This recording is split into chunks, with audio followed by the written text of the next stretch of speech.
Boom. Welcome, everybody. Adjusting my camera. Adjusting my camera. There we go. Good enough. Hey, guys. Welcome. John Aravosis here. Sorry, adjusting. After a weekend, it always takes me to adjust. Lighting. Lighting's pretty good.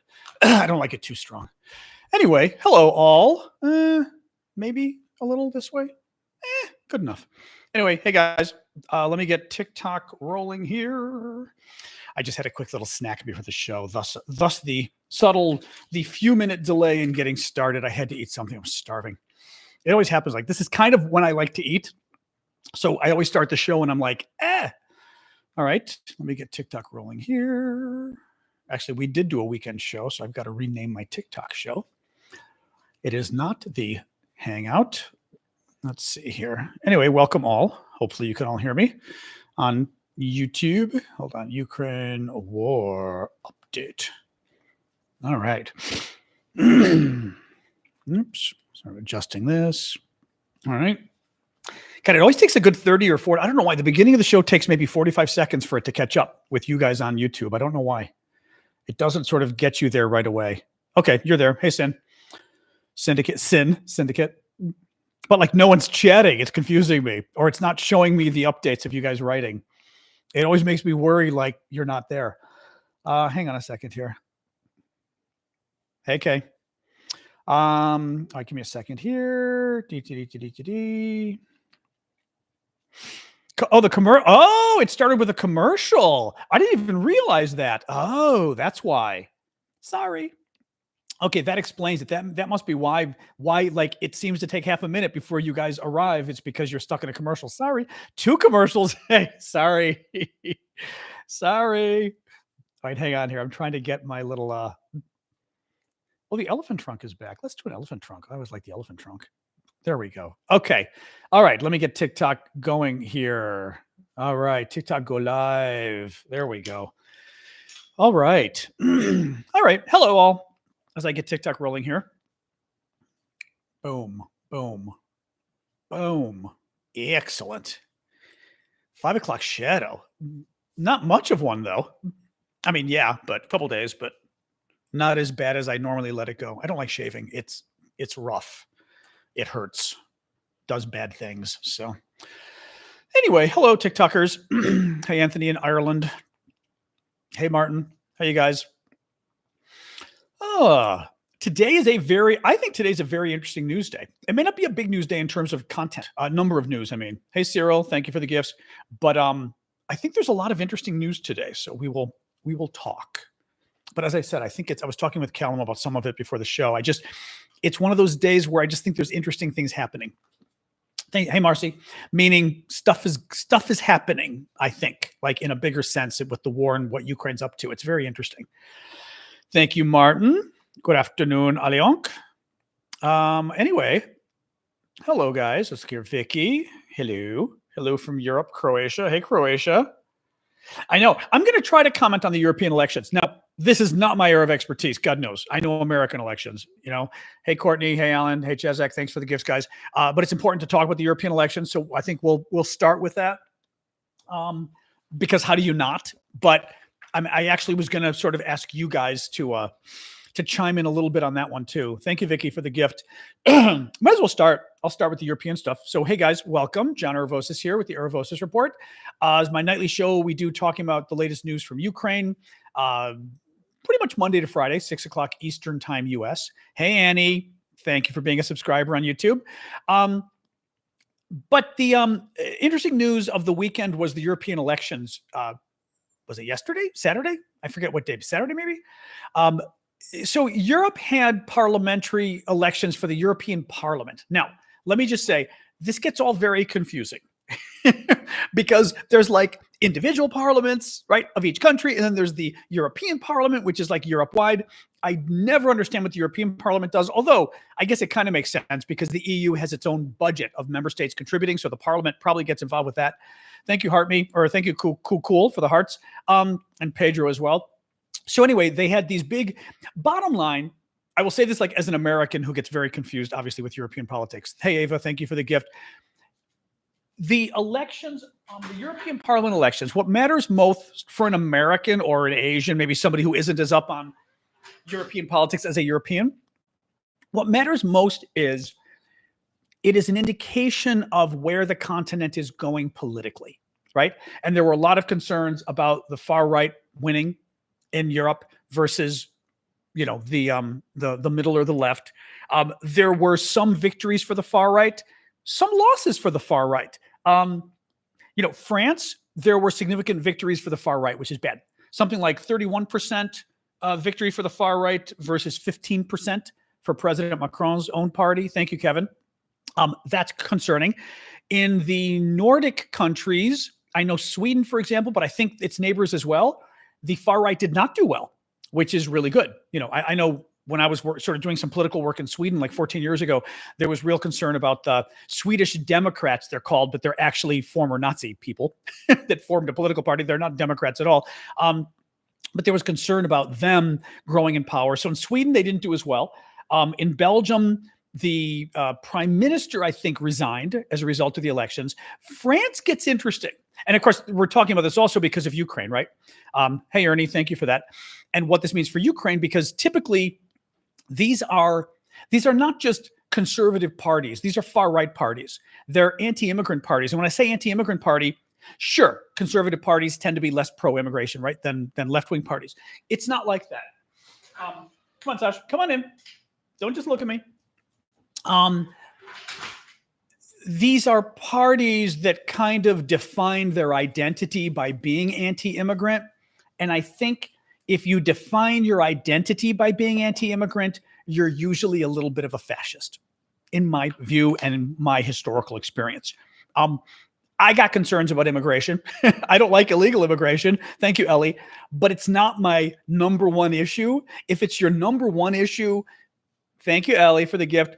I think if it's your number one issue, usually there's a little something going on, right? In any case. So France, let's talk about France really quick, because France is, in terms of what happens with Ukraine, France is really interesting with this. French President Macron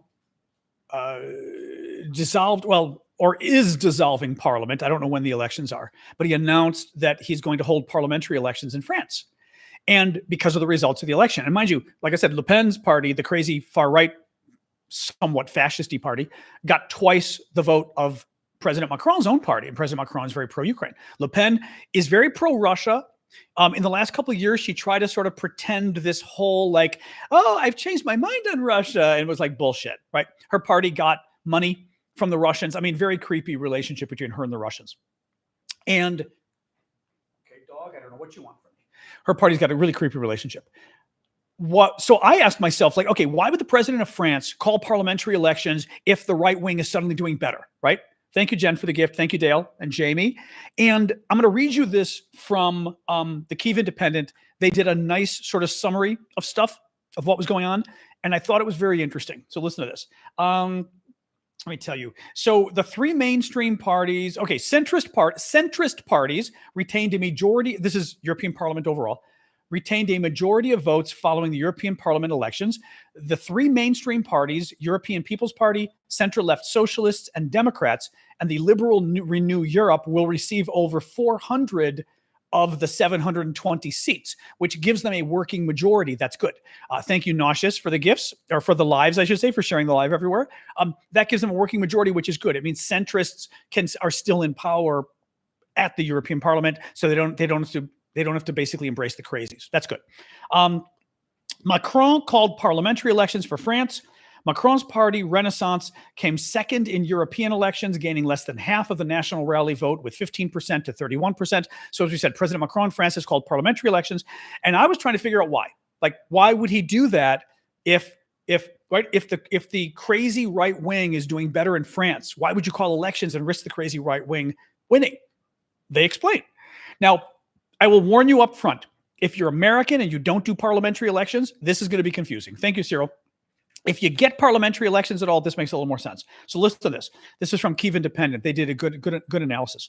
Unlike the single list proportional representation system used to elect members of the European Parliament, the French Parliament is elected via a two-round system in single-member constituencies. I'm going to read this first for the Europeans and then explain it to the Americans, okay? In the French system, a candidate must get over 50% to win the election, with the French president placing a bet that far-right candidates won't be able to get.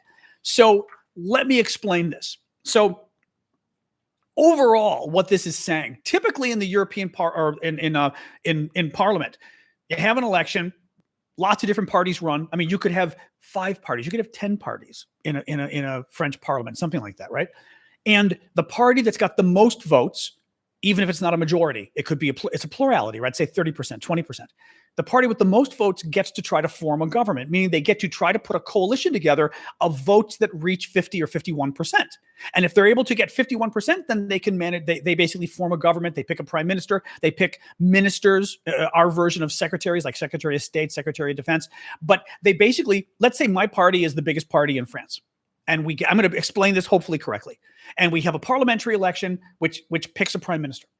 And my party gets 30% of the vote, but it's only 30%. It's not 50%. How do I form a government? I need 50% or 51% to be able to pick the prime minister and everything else. Well, I go to the other parties. Thank you, John, for the gift. I go to the other parties and say, okay, maybe I can piece together enough of the other parties in a coalition to reach 50%. So the next party down got 20%, but they're fascists. I don't want them, right? So I'm not going to take them. Thank you, Charles. There's another party that got 10%, and I like them. So I talk to them, and I say, hey, I'll give you the Minister of Interior if you join me. And they say, sure. Now we've got my 30% and their 10%. That's 40%. We're almost there, right? We need 10 more percent. Well, maybe there's 2 other parties. Thank you, Sexseed. Thank you, Charles. 2 other parties that each got 5% of the vote, and they're both normal too, right? Anyway, the idea here is, and this is not France, this is Europe. I'm trying to explain the parliamentary system, blah, blah, blah, to Americans because it makes no sense to us. So typically in a European parliamentary system, you'd reach out to other parties and say, okay, you got 5% of the vote, you got 5%, you got 10, I got 30. If we all come together, that gives us 50%, we can form a government. And the little party that only got 5% says, okay, but if I join you, I want something. I want to be Minister of Defense. I want to be minister. I want to have the portfolio of Minister of State, or I don't know what it is, right? And that's how you do it. And that's how you do it. Well, the concern in France would have been, why is he calling for an election? If the far right, if the crazy, anti-immigrant, somewhat fascist far right is doing well in France, why would you call a parliamentary election, which means they'd get the most votes? That's crazy. France works differently. Again, very confusing. I didn't even remember this from France. But France has basically 2 stages of voting. Thank you, Lamb Chop. And thank you, Fred, for the gifts. And basically, they have a first stage of voting, and all the candidates run, and they rank them by, I get 30%, you get 20%, whatever. Well, only the top 2 candidates get to run again. Nobody actually wins. Thank you, Alex. In the first round, it cuts it back to 2 people, right? The second round, the 2 people run against each other and they face off, exactly what Mark Body's saying. They have a face off, and one of them hopefully gets 50%, and they get 50%, then they win. Well, the thought is that if Macron is betting on is that because France has kind of a unique way of doing this, thank you, Jane, and they have these runoff elections, they will be able to stop the far right from winning by having the runoff, is what he thinks. So who knows, but it's a little confusing. But bottom line is Macron is counting on the fact that because their system is a little unique, they can actually stop Le Pen, which is the far right, kind of the fascist right, from winning in the parliamentary elections and thus becoming the new prime minister. Because if she becomes the new prime minister, or her party leader becomes the new prime minister, it could be a disaster for Ukraine. Thank you, Jane, again for the gift. Snowblade, Big Hawk. Sorry, my nose is running. Excuse me. Oop. Anyway, right. You don't know, though. You don't know. You don't know. France's far right, look, I would call France's far right semi-fascist. Bash was asking if they're fascist. Thank you, Jen. I knew a lot more about Le Pen, the father, than I knew this woman. I know this woman isn't great. They've always, the thing is, they're semi-fascist, right? I guess you'd say Donald Trump. Is Donald Trump fascist, right? Thank you, K9, for the gift. Same thing. Is Donald Trump fascist, right? Well, I don't know if he's fascist.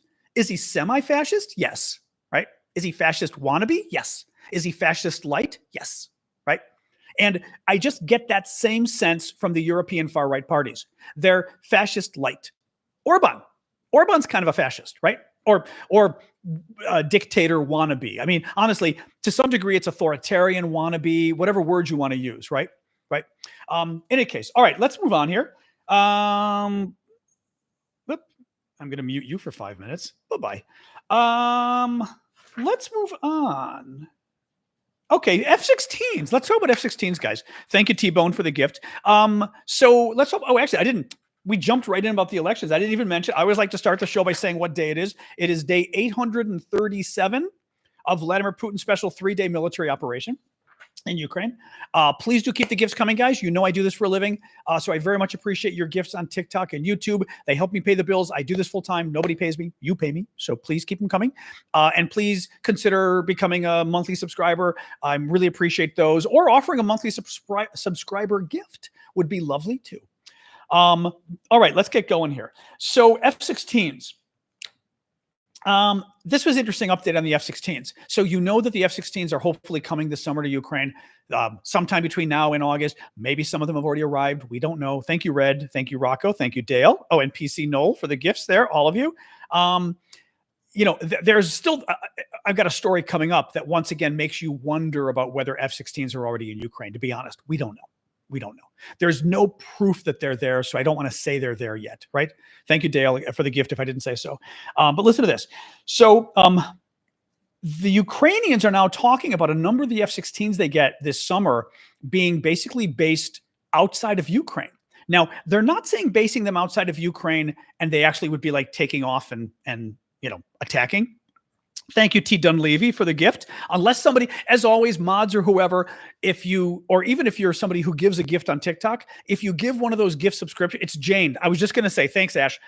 Any of you who give a gift subscription, if you want to write a quick little thing and let me know, or mods, let me know the person who did it, because it never shows me who gave the gift subscription. Thank you, Brian. So thank you for that. But I appreciate that, Jane. That was sweet of you. F-16s. So what the Ukrainians are doing here, what they're going to do, they are going to have a number of the F-16s ready to go with pilots and everything else. And they're going to have some F-16s sort of waiting in the wings, literally. Thank you, Brian, for the gift, and cool for the gifts. And the F-16s that they're waiting to use, because they're still training the pilots or whatever, they're going to store in other countries, surrounding countries, NATO countries. And that way the Russians won't be able to bomb them. Because it frankly makes sense. If you're Ukraine, you want to cut back as much as possible on the risk you pose to these F-16s that the Russians can hit them, right? Now, I think it's probably a bridge too far for NATO, unfortunately, to house the F-16s while they're attacking the Russians. In other words, attack the Russians and then you fly back to Poland, right? That might be a bit too much for NATO, like too in your face. But if the planes are ready to go to Ukraine and Ukraine can't use them yet because it's got 10 pilots and it needs 15 pilots or whatever, they will store the planes in Poland or wherever, the bordering countries, until Ukraine can use them. So, or it's also possible that Ukraine, now what's possible is whether Ukraine, now what'll be interesting, because the story isn't clear enough, whether Ukraine would potentially do some attacks and then mothball the plane for a couple months in a surrounding country. That gets interesting, right? Because, for example, okay, it's one thing for a plane to take off from Poland, an F-16, bomb the Russians, and then come back and land in Poland, right? That's a concern. Thank you, real life. What if an F-16 sits in Poland for 2 months, okay? Sits in Poland for 2 months, and the Ukrainians finally decide we're putting it into commission. They fly it to Ukraine. Thank you, Annie. It sits in Ukraine for a week or 2 or 3, right? They use it. They fly around. They bomb Russians. They do all sorts of things. And then when they're done, they fly it back to Poland and leave it in Poland for a month. That gets interesting because it's not like it's based in Poland and you're taking off every day and bombing Russians and flying back into Poland, right? It's an interesting, let's see what they do. But I wonder if they may find a middle ground where if they're not using the plane for any period of time, then they store it in NATO. Who knows? Who knows? In any case, that's what they're talking about doing, is some kind of storage in NATO countries. The story just came out today.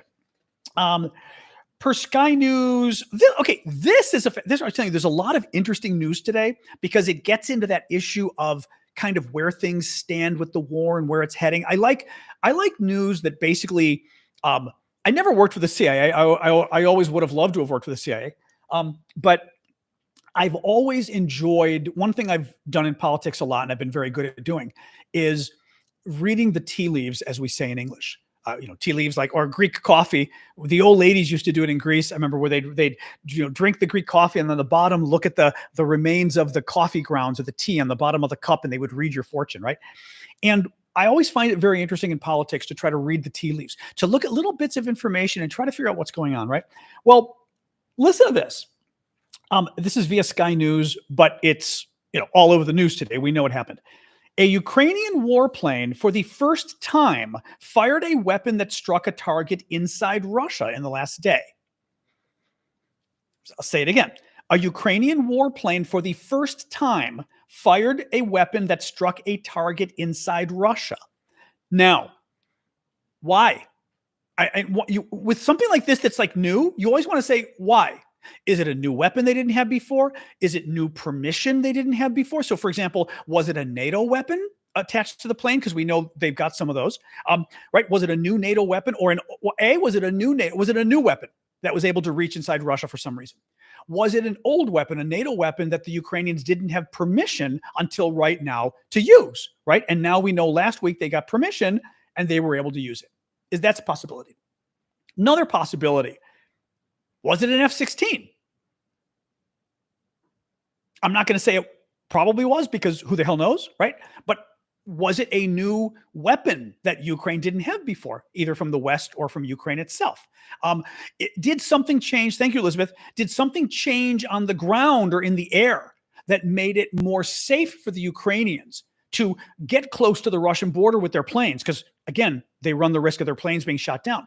Did something change? Did they take out enough of the air defense systems where suddenly they're able to take out enough of the planes, maybe, where it's safer for them to get closer to the Russian border to fire? But my point is, when you see news like this that's new, thank you, Elizabeth, you want to sort of think, okay, what changed? And thank you, Alina, and thank you, Elizabeth, again for the gift. You want to think what changed, right? So who knows? It is quite possibly it's permission. It's quite possibly it's permission. It could be new. I mean, David says French air weapons. Again, it could be new weapons. Again, it could be an F-16. Right? MP Moto, don't go there. You're a regular. I don't want to have to mute you, but we don't tolerate the spam stuff. You know that. Don't go there. Next time the mods are going to mute you for the show. So don't go there. But it's very interesting. Thank you, Dora. Like I said, I'm fascinated by this. Like, what changed? What changed? More interesting news. A lot of stuff the Ukrainians did in the last couple of days, which is fascinating. Thank you, Anthony, for the music play gift. Ukraine struck, damaged, and we believe destroyed one of the two Russian Su-57 stealth fighters. Thank you, Cool. Thank you, Mel. The thing is, these are Russia's top-of-the-line stealth fighters. I believe it's the Russian version of the F-22, the American plane. This is a big deal. I mean, they're not as good as our planes, but for Russia, I mean, stealth. Actually, that's right. Marco Stealth. That's a good point. I mean, the idiots.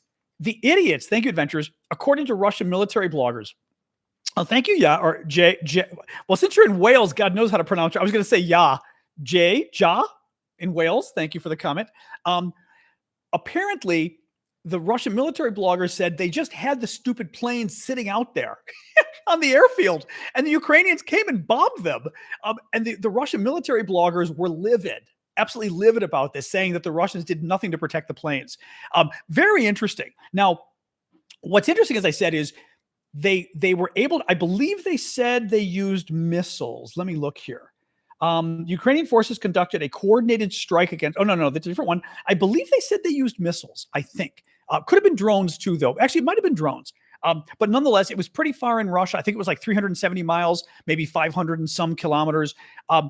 Great attack. Oh, the other thing is Russia has reportedly maybe 10 or 14 of these stealth fighters. They've got more coming later this year or next year in principle, they claim. Who knows? But if they've only got 10 to 14 of them right now, and Ukraine damaged one and destroyed another, that's really, really, really good. I mean, and again, it's Russia's top-of-the-line fighter. I mean, it's embarrassing and it's bad both for Russia. Other attacks Ukraine did in the last couple of days. There's been a real uptick in the attacks the Ukrainians are doing, and I mentioned this last week. I told you last week, a lot of the defense guys I know, gals, were talking about how the Ukrainians were really going after Crimea hard. and how there'd been like an uptick in attacks against Crimea. And it made you wonder, what are the Ukrainians doing? Are they up to something, right? Okay, because again, each attack isn't happening on its own. They're doing the attack for a reason, right? They're typically, in the military, they call it shaping exercises. If you're planning in a month or two to, for example, if Ukraine were planning in 3 months to do a huge attack on Crimea, in the months leading to that, they would attack Crimean radar. They would attack Crimean, boats, attack Crimean docks, ships, everything they could to basically make Russian-occupied Crimea, it's Ukraine, of course, but Russian-occupied Crimea weaker and weaker and weaker in preparation for the attack. So in any case, they attacked the fighter jets. Then on Saturday, they attacked a Russian landing ship, which was very interesting. Okay, they attacked a Russian landing ship in the area. The vessel has become the 5th of 7 Rapucha-class landing ships to be sunk or rendered unserviceable. The landing ships are typically, thank you, Super Hornet, are typically ships the Russians use to resupply. And the Ukrainians have gone after a lot of them. So they've made it harder and harder and harder for the Russians to resupply their troops in southern Ukraine and especially Crimea, right? So again, Crimea. Very interesting. And yes, there is a Russian destroyer on fire. We don't know that there's any connection to Ukraine right now. Kevin mentioned there's a Russian destroyer on fire a Russian ship in really bad shape. Like they were talking about whether the ship's going to survive at all at this point. But no indication yet that Ukraine had anything to do with it. So I wasn't going to mention it because we don't really know anything yet. And yeah, they're saying an engine failure or something. Kevin's saying, I could have mentioned it just as yay, right? But I didn't want to mention it to give you the sense that I was saying there was a connection or something, right? So listen to this. More Ukraine attacks. Ukrainian forces used missiles to attack Russian S-400 and S-300 anti-aircraft missile systems in several areas of occupied Crimea. So what the Ukrainians did, this is the one they used missiles for. They used missiles and they went after 3 different cities, 3 different sites, 2 sites for S-300 anti-aircraft missiles and 1 site for S-400 anti-aircraft missiles. The S-400 is a huge deal. It's a much better system. The price of the S-400 system is like $1.2 billion with a B, right? So it's hugely expensive. It is incredibly interesting that the Ukrainians are going after so many things in Crimea just this weekend alone, right? They're going after a landing ship. It wasn't Crimea. It was sort of east of Crimea, but that could be used to resupply Crimea, right? They went after the radar in 3 different places in Crimea. They went after, did we say the boat? Yeah, well, the landing ship too. I'm very intrigued by this as to whether they're planning something. We'll see. We'll see. What else we got? Oh, Ukraine also hit an oil refinery in one of the Russian oblasts, claiming the attack destroyed 1.5 million tons of oil and oil products worth $540 million, which is great. Because typically, you see these attacks on the oil refineries the Ukrainians are doing with drones, and it's not really clear what damage it's caused. There's a fire, right? But it's oil, so you're kind of hoping if you're attacking an oil refinery, there'd be a big explosion. This one, there was a big explosion. This one, they hit something good. So that's great news. The Russian war effort. This is an interesting story from Bloomberg that I think tells you something about how the Russian war effort were going. If the Russian war effort were going well, I think they wouldn't be doing the story that I'm about to read you. Okay. Listen to this from Bloomberg. The Kremlin has forced thousands of migrants and foreign students to fight alongside Russian troops in its war against Ukraine, adding extra manpower for its offensive in the Kharkiv region, according to assessments from European officials. This is from Bloomberg. Using tactics first deployed by the Wagner mercenary group, Russian officials have with increasing frequency been threatening not to extend the visas of African students and young workers unless they agree to join the military. Some Africans in Russia on work visas have been detained and forced to decide between deportation or fighting, one European official said. Some of those people had been able to bribe officials to stay in the country and still avoid military service. We've heard other reports of this. We know the Russians did this with a bunch of Nepalese. We know they did this with a bunch of Indians. Guys, if you've got to force African students to fight for your military, you do not have a very good military. That's just goofy. I mean, that's absolutely goofy. I think they're desperate. That doesn't mean they don't have a lot of men. We know the Russians have a lot of men, but that smacks of desperation, right? These guys are not going to work as well with your soldiers. A bunch of Africans who, frankly, don't speak Russian. I mean, some of them speak Russian. I shouldn't say that. Some of them will speak Russian because they're working in Russia or whatever, right? But they're not Russians. Their Russian is not native. The Russians, frankly, Russia does have a racism problem. They always have. That could play as well. And you're going to have these guys, these African students, thrown into the Russian military in Ukraine, and they're going to get along? Like, they're not going to get along. It smacks of desperation, which is great, which is absolutely great. But again, it's an interesting story because I get to this issue again and again where, Russia should not be dismissed, right? The Russians can do a lot of damage in Ukraine. They are doing a lot of damage in Ukraine. It's going to take a lot of effort to get them out. We shouldn't underestimate them, but we also shouldn't overestimate them. Ukraine is not the only country that is struggling right now in this war. I think Russia's struggling in this war. And I think the fact that they're trying to browbeat African students into fighting for them under force means the Russians aren't doing very well.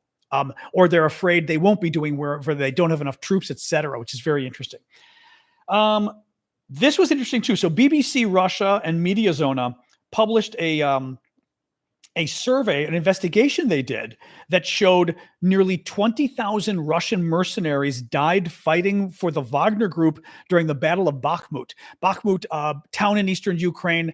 Both the Russians and the Ukrainians spent a lot of men defending or attacking that town. There was a big question as to whether the Ukrainians should have, right? I mean, Zelensky poured a lot into it. In the West, we were kind of trying to figure out why, because it mattered. But Vlad says Bakhmut matters, my friend Vlad, but to a lot of us, we were like, why does Bakhmut matter? The fact that the Russians lost 20,000 men killed fighting for this little town, right? It's crazy, but it goes to, again, the Russian warfighting strategy. They don't care if they kill their troops. They especially don't care if they're mercenaries. They especially don't care if they're foreigners. That's another thing they were doing with the Indians and the Nepalese. They were making them go first so they'd get killed. So very interesting, just interesting. Again, I thought as a data point goes. Last story. See, there isn't a ton of news today, but it's interesting news. The last story today is a small story, but the Dutch defense minister, who is it? Oh boy, I'm never going to be able to pronounce this crazy name. I'm not even going to try. The Dutch defense minister arrived in Kyiv today on an unannounced visit. So there you go. The Afghan war, you're close to it. D. Lyle asked the Afghan war costs, meaning deaths. The Russians in 10 years in Afghanistan lost somewhere on the order of 14,450 men. It was just under 14,500, I believe. And that's over 10 years. Lost meaning killed. That's over 10 years. They had 14,500 men die over 10 years. They lost 20,000 men in one freaking battle, right? They probably lost 200,000 men. They could have easily lost 200,000 men at this point. They've got 500,000 casualties, is what a lot of the experts are saying lately, including NATO experts. But it's can they hold together? Maybe. I mean, what's interesting is, and this is where I want to get my friend Marion back to sort of ask her one of these days, is the deaths in Afghanistan helped bring down the Soviet government. I mean, it was a horrific number of deaths for the Russians, and that's over 10 years, Oh, yes. Sorry. Antonina is saying, are America's troops stronger than Russia's altogether? Yes. I will let some of the military folks, and I'm not saying that as bravado, some of the military folks maybe chime in and just give an honest assessment. But where does the U.S. military stand versus the Russian military in terms of strength? But also, where does NATO's military stand versus the Russian military? Because you should consider both, right? Thank you, Sean, for the gift. I think it's sort of an interesting comparison. But the U.S. alone, I know particularly U.S. Air Force, is what's talked about a lot in terms of just destroying the Russians. Sorry, see what the rest of you are saying here really quick. Rookinator, California alone could probably take on Russia. Rookinator. Michael McAllister says U.S. Navy alone could crush Russia. Turkey? Pfft, be my pleasure if Turkey tries to exit NATO. Turkey's not exiting NATO because it means they'd have to join you morons. They're never going to do it.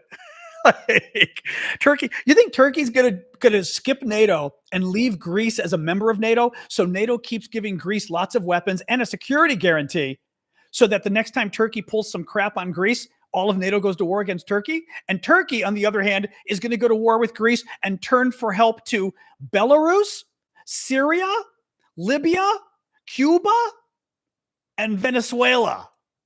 Ooh, scary. It's scary. Turkey is a pain in the ass, but there's no way the Turks are going to leave NATO because it is way too much of a military boon for Greece. And you'd have to be an idiot. It's one thing to leave the European Union, which Turkey isn't a member because of its belligerence in Cyprus. But it's one thing to leave the European Union because you disagree about the economics. It's another thing to say, NATO, it's not that helpful. I'd rather take my luck with like Hungary. Hungary wants to take its luck with the Russians, its chance with the Russians. You go for it, Hungary. And you see how well that works out for you, right? Oh, that's right. I forgot about that. Every time I lift my finger, it does the thumbs up. I forgot about that. All the little fun things over here.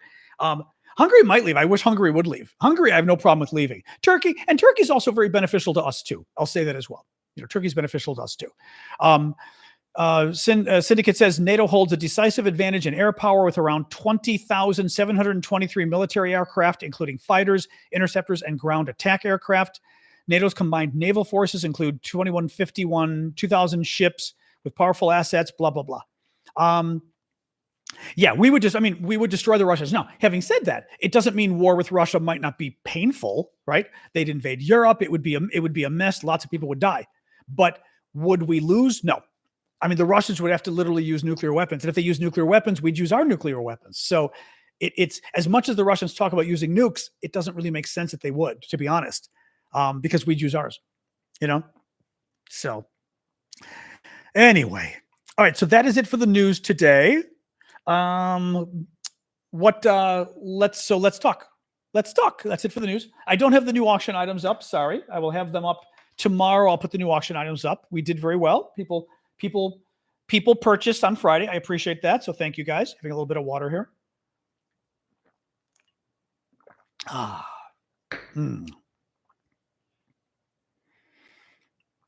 Turkey, I mean, I don't know Arctic legacy. I think Turkey is also important to NATO just because it is a Muslim country and it juts out into the Middle East. So Turkey, you've also got it. Once you get east in Turkey, you're bordering, Iraq, you're bordering, was it Lebanon, Syria, or I don't know if it's all of those. I always forget Lebanon, whether Lebanon goes up high enough or whether that's Syria up there. But you've got a lot of very interesting countries that Turkey starts to jut out into, I don't know, T. Dunley. Interesting. Or T. Dunleavy says, in your opinion, will China side with Russia if the war escalates? It depends what you mean by escalation. China is siding with Russia, right? The war keeps escalating, right? The question becomes, is there a point where the Chinese, is there a point where the Chinese get worried about Russia not winning and get involved? Or is there another, what if the Russians are about to lose Crimea or something? Do the Chinese start to help the Russians with more weapons or whatever? Or is there a point where the Russians go too far and once again start to threaten using nuclear weapons? Which reportedly China and India both would not be very, very, very happy, right? In that case, what happens, right? He's going for the day. He's going to leave for 5. He's taking a 5-minute break, mods. Thank you. Who's that? Elizabeth. Thank you, Elizabeth, for the gift. What else we got, guys? What else? So it could go either. It depends whether China feels like it has to get involved, right? Or whether China feels like it doesn't. Matthew, you're kind of spamming. We're not talking about that right now. Thank you, Marcy. Thank you, Steve. Taiwan being eyed by China. We've talked about that before. I mean, the experts seem to think China is not ready to invade Taiwan. There's also a big debate as to whether China would try to blockade Taiwan and not try to invade at all and try to get what they want by simply blockading. There was an interesting article I read in the last week. I don't know if it was the Atlantic or Foreign Policy or somewhere, but Foreign Affairs, but talking about how an analysis saying, I know what it was. Who was it? Dmitry Pertovich, I forget how to say his name. I think it might have been his, but analyzing and basically saying whether a Chinese blockade would even work, or whether, basically China itself would suffer so tremendously from a blockade of Taiwan that that China wouldn't even do it. But I think at this point, it's still early for China to pull something on Taiwan, and the experts kind of think that too. Maybe Lynch film is saying, do you think Ukraine would attack the Kerch Bridge? And if they did, what would the Russian response be? Kerch Bridge is the bridge in southern Ukraine connecting occupied Crimea with Russia. So this is Crimea. And so all of this is the occupied area of Ukraine. The Russians are occupying Crimea. Kerch Bridge is right here off the town of Kerch. You've got about 12 miles of sea, maybe 19 kilometers of sea, maybe. And then Russia, even though it's blue, Russia is over here. So you've got Russia over here. Kerch Bridge connects it. Putin's little pride and joy bridge. So there's an ego element, but also it's very helpful for the Russians for being able to resupply the war effort in Crimea. We've talked about this before. The Ukrainians will attack they've attacked the Kerch Bridge several times. They caused some serious damage to it. I mean, it is still apparently very damaged to the point where, oh, that's good, Annie. I didn't see that. That's good to hear in France. But the Ukrainians will attack the Kerch Bridge when it's the right time, meaning they've only got so many weapons. They've only got so many missiles. Maybe they're going to use the Scalp or well, in French, they're called Scalp, the British Storm Shadow cruise missiles. Maybe they're going to use those. Well, they've only got so many of them. If they have to use 12 or 14 of them, maybe there's a better target for them to use to go after, right? So we don't know. They're only going to attack the bridge when it makes sense. They're not going to attack it just for fun right now, unless they're planning on going after Crimea sometime soon. And if they are planning on going Crimea after sometime soon, then they might go after the bridge soon. Also, if I were Ukraine, I'd be thinking of something else. I was telling Callum this earlier. I'd be thinking of something else right now, which is sip of water. One sec.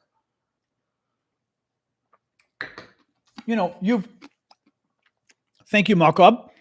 Please do keep the gifts coming, guys. As I say, I do this full time. Appreciate the gifts. They help support my work. So please keep them coming. Gift memberships as well. We love those for folks to be able to